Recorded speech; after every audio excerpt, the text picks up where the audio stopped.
Kejadian ini sendiri terjadi di tahun 80-an. Seorang lelaki yang jelas punya istri dan keluarga, dirinya berpacaran dengan pembantunya, bahkan menikahi pembantu tersebut hingga akhirnya menghalalkan segala cara demi menghabisi istri lamanya karena ternyata ketahuan dirinya berbohong masalah gaji.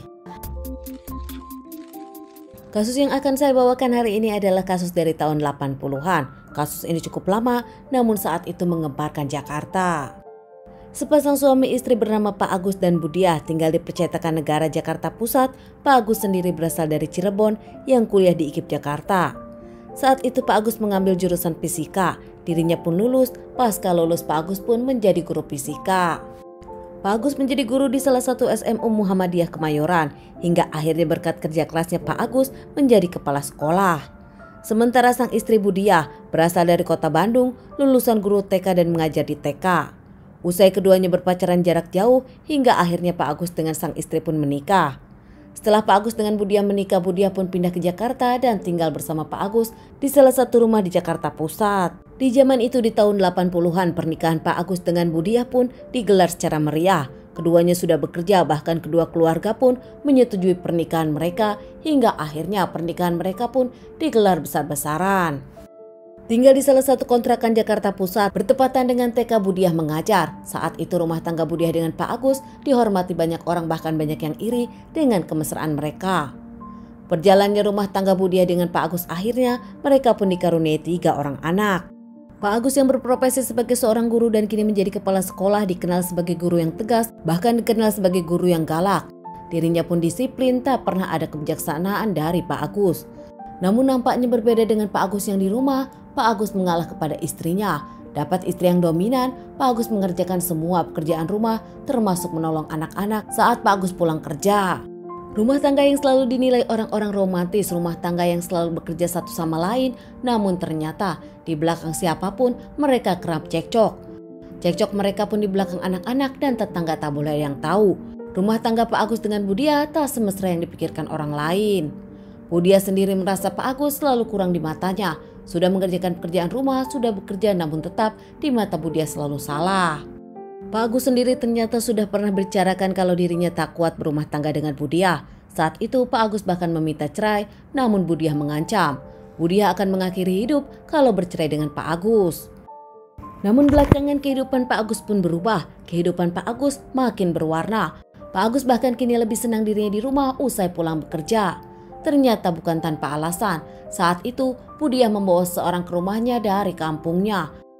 Bu Diah membawa wanita bernama Ada, sepupu jauhnya, untuk bekerja bantu-bantu di rumah. Hal itulah yang ternyata nampaknya membuat Pak Agus bahagia tanpa sepengetahuan siapapun. Usai Ada beberapa bulan di rumah, Pak Agus merasa ada kecocokan dengan Ada di belakang sang istri. Diam-diam di belakang Bu Diah antara Pak Agus dengan Ada pun ada hubungan. Semula Ada menolak, namun lama-lama nampaknya Ada luluh juga dan berpacaran dengan Pak Agus di belakang Bu Diah. Kurang lebih 5 tahun Ada tinggal bersama Bu Diah dan kembali memutuskan pulang ke kampung dan ternyata dinikahi oleh Pak Agus. Usai dinikahi oleh Pak Agus, Ada pun kembali ke Jakarta dan tinggal di salah satu kontrakan di Jalan Bangka, Jakarta Selatan yang rumahnya ternyata jauh dari rumah istri pertama. Rumah tangga Ada dengan Pak Agus sendiri tak ada yang mencium siapapun. Bahkan Pak Agus dengan penuh alasan berbicara kepada sang istri Bu Diah dirinya punya kegiatan lain, mengajar di sekolah lain. Ternyata mengajarnya hanya seminggu sekali, namun ke rumah Saadah tiap hari. Rumah tangga Saadah dengan Pak Agus pun dikaruniai satu orang anak lelaki diberi nama Taufik yang ternyata menurut banyak orang Pak Agus dengan Taufik mirip. Bu Diah sendiri sempat ada kecurigaan masalah gaji. Tentang gaji Pak Agus yang dirasa kecil dan Pak Agus selalu tak punya uang. Saat Pak Agus ternyata ada urusan, tak lama dari pihak sekolah datang memberikan gaji kepada Bu Diah. Saat Bu Diah membukanya ternyata gajinya besar dan selama ini Bu Diah merasa tertipu. Bahkan dari situlah Bu Diah merasa kalau Pak Agus ada wanita lain. Saat Pak Agus pulang, Bu Diah pun langsung mengkonfirmasi kepada Pak Agus, namun tetap Pak Agus memberikan bantahannya. Apalagi Bu Diah kesal. Baru beberapa bulan lalu Bu Diah dengan Pak Agus akhirnya bisa mendp rumah. Saat itu pun DP didapat dari uang pinjaman dan Bu Diah menggadaikan beberapa perhiasan. Namun Pak Agus akan tak peduli. Berumah tangga cukup lama, bahkan ketiga anak sudah besar dan Pak Agus akan pensiun. Sontak saja membuat Bu Diah kesal. Ternyata Pak Agus tak punya tabungan. Bahkan DP rumah pun Bu Diah yang mencari. Cekcok Budiah dengan Pak Agus pun tak terelakkan lagi terkait permasalahan uang dan juga kecurigaan Budiah terhadap Pak Agus. Belakangan Pak Agus yang kesal dan memang berniat menghabisi Budiah, ingin segera meninggalkan kehidupannya bersama Budiah, Pak Agus pun langsung membawa senjata tajam. Beberapa kali menikam Budiah hingga akhirnya Budiah tak bernyawa.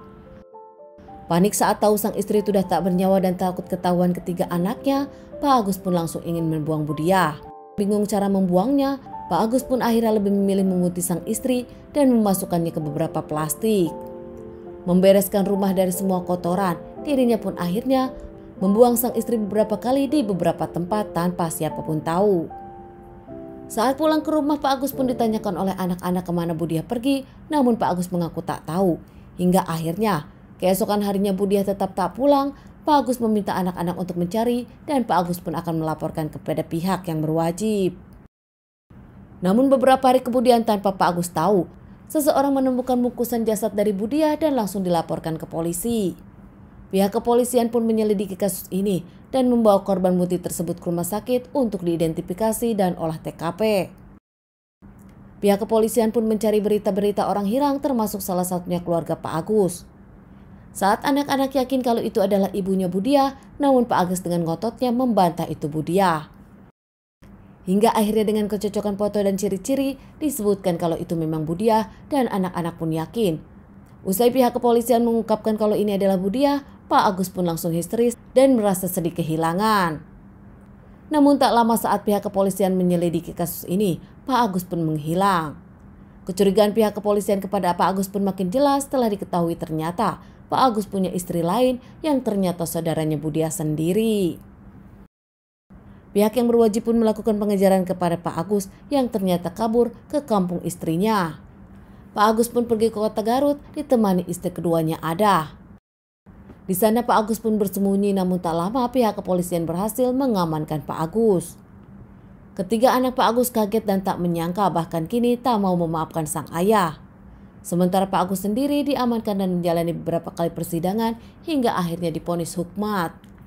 Di pemakaman Budiah sendiri dibanjiri para tetangga dan juga rekan sama guru, bahkan orang-orang menyebutkan kebaikan Budiah. Meski Pak Agus menjelekkan karakter Budiah, namun para tetangga memuji Budiah dan mengagumi Budiah hingga tak menyangka nasib Budiah seperti ini. Teman-teman, sekian dulu bahasan kasus yang aku bawakan kali ini. Semoga ini bisa dijadikan pelajaran untuk kita semua dan ditunggu bahasan kasus-kasus selanjutnya.